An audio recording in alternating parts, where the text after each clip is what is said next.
You keep waiting for him to show up like the man in the movies. The grand gesture, the tearful confession, the moment where he finally sees everything and comes running back with clarity and certainty and readiness.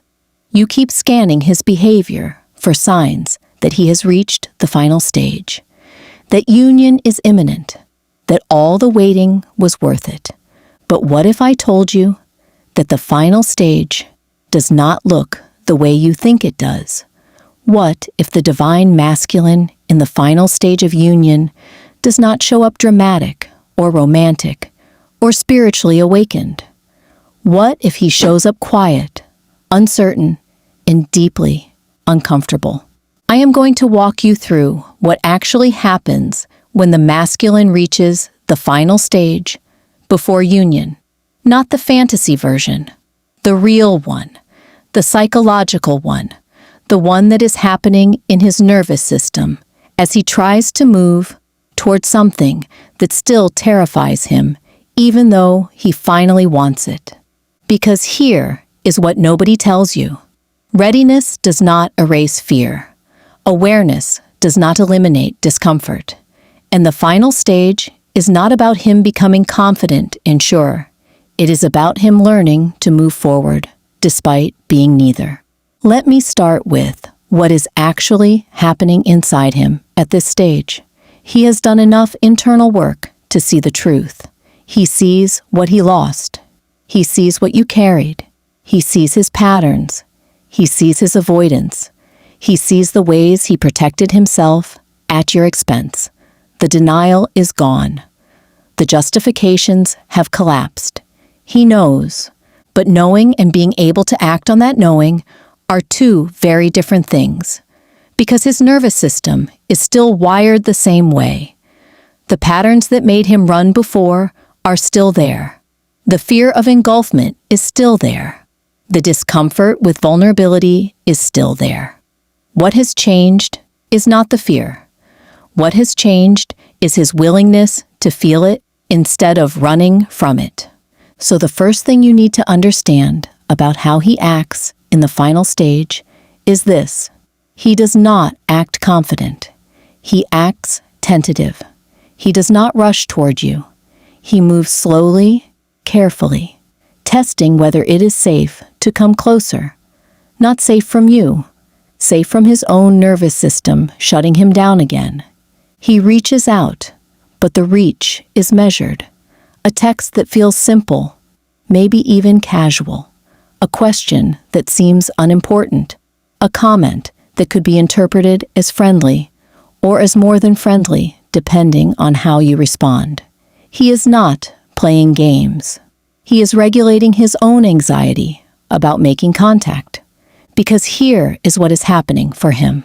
Every time he moves toward connection, his system floods with the same activation it felt before. The fear of losing himself, the fear of being consumed, the fear of disappointing you, the fear of not being enough. And he has to override that activation consciously instead of letting it control him. This is not romantic. This is exposure therapy. He is reconditioning his nervous system to tolerate intimacy instead of fleeing from it. And that process is slow, awkward, and deeply uncomfortable. The second thing that happens in the final stage is he stops trying to control the narrative. Before, he needed you to understand why he left. He needed you to see his perspective. He needed you to validate that he was not a bad person, just someone who was not ready. He needed the story to protect his self-image. But in the final stage, that need dissolves. He stops defending himself. He stops explaining. He stops trying to make you see it his way, because he has finally accepted that his reasons, however valid they felt to him, do not change the impact. And impact matters more than intention. So when he shows up now, he does not come with explanations. He comes with accountability, not performative accountability, where he says the right words to get you back.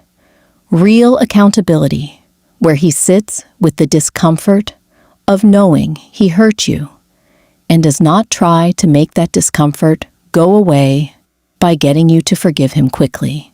He might say something like, "I know I was not showing up," or "I understand if you do not trust this," or "I am not going to make promises about the future because I know my track record does not support them." These are not manipulative statements. They are evidence that he has stopped trying to manage your perception of him and started facing reality. The third thing that shifts is his relationship to your boundaries. Before, your boundaries felt like rejection to him. When you pulled back, when you stopped being available, when you enforced limits, his system interpreted it as abandonment, and he either withdrew further to protect himself or pushed back to regain control. But in the final stage, he respects your boundaries, even when they are uncomfortable for him. He does not try to negotiate them.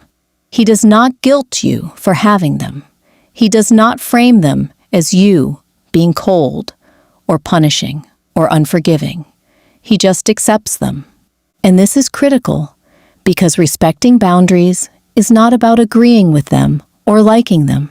It is about recognizing that another person has the right to protect themselves, even if that protection creates distance between you. When he can do this, when he can honor your no without making it about his feelings, that is evidence of emotional maturity. That is evidence that he has moved from self-protection to relational responsibility. The fourth thing you will notice is he stops trying to recreate the past intensity. He is not trying to rekindle the fire. He is not trying to make you feel the way you used to feel. He is not chasing the emotional high that characterized the beginning of the connection, because he has finally understood that intensity is not intimacy, that emotional volatility is not depth, that the chaos you both called magnetic attraction was actually two dysregulated nervous systems activating each other. So his approach now is different, calmer, more grounded, less emotionally charged, and this can feel confusing to you because part of you might be waiting for him to show up with the same passion, the same urgency, the same soul-shaking recognition that marked the beginning. But if he shows up that way, it means nothing has changed. It means he is still relating to you from the same place. The final stage is not about recreating what was. It is about building something new, something sustainable, something that does not require constant emotional activation to feel real. The fifth thing that happens, and this is one of the hardest to recognize, is he becomes consistent in small ways before he becomes consistent in big ways. He does not show up with a declaration of commitment. He shows up with follow-through on minor things.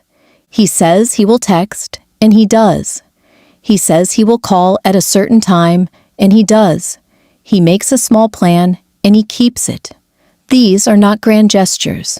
These are evidence that he is learning to be reliable, that he is practicing showing up even when it is mundane and unglamorous, and does not come with immediate emotional reward. Consistency is not exciting. It is boring. It is repetitive. It is doing the same thing over and over, even when the novelty has worn off. And for someone whose nervous system has been wired for intensity, learning to tolerate the boredom of consistency is one of the hardest parts of this stage. So if you are waiting for the dramatic proof that he has changed, you might miss the real proof. The real proof is in the small, repeated actions that demonstrate he can regulate himself enough to be dependable. The sixth thing that shifts is his communication. In earlier stages, his communication was reactive. He responded to how he felt in the moment without considering impact. He withdrew when he was overwhelmed. He reached out when he was lonely. He was hot when he felt connected, and cold when he felt suffocated. But in the final stage, his communication becomes intentional. He thinks before he speaks. He considers how his words will land. He does not just say what makes him feel better. He says what is true and what is necessary, even if it is uncomfortable. This does not mean he suddenly becomes eloquent or emotionally articulate. Many men struggle with emotional language their entire lives. But what changes is the effort. He is trying. He is asking questions to understand instead of assuming. He is clarifying instead of expecting you to read between the lines. He is naming his limits instead of just disappearing when he hits them. And when he does not know what to say, he says that. I do not know how to explain this. I am not sure what I am feeling. I need time to process before I can answer that. This is not avoidance. This is honesty about his capacity in real time. The seventh sign, and this is the one that actually determines whether union is possible, is that he has developed the ability to stay present during conflict. Before, any tension, any disagreement, any moment where things felt difficult, he would shut down, or walk away, or create distance. Conflict equaled threat, and threat equaled exit. But in the final stage, he has learned to tolerate discomfort without fleeing. He can stay in a hard conversation even when his nervous system is screaming at him to leave. He can hear your pain without immediately trying to fix it or defend himself. He can sit with the tension of not having answers without needing to resolve it instantly. This is the skill that makes partnership sustainable, because conflict is inevitable, hurt is inevitable, misunderstanding is inevitable. What determines whether a relationship survives is not whether those things happen. It is whether both people can stay engaged while they happen. If he can do this, if he can remain present when things are uncomfortable, that is the clearest sign that he is in the final stage. Not because he has transcended his triggers, but because he has learned to override them long enough to stay in connection. Now, here is what this means for you. His growth, his changes, his movement through these stages. None of it obligates you to give him another chance. You get to decide whether what he is offering now is enough. You get to decide whether you still want this connection given everything that has happened. You get to decide whether his current capacity meets your needs, or whether you have outgrown what he can provide. Because readiness is not the same as compatibility. He can be ready, and you can still choose no. You can recognize his growth and still decide it came too late. You can see his effort and still conclude that the foundation is too damaged to rebuild. Your job is not to reward his progress. Your job is to assess whether this connection still serves your highest good. And that assessment requires you to look at behavior, not potential. Present action, not future promises. What he is actually doing, not what he says he will do. So here is your integration task. If he is in your life showing these signs, I want you to track patterns over time, not moments, patterns. Is he consistent over weeks and months? Or does the consistency collapse under stress? Does he maintain his growth when you are not responding positively? Or does he revert when he does not get immediate reinforcement?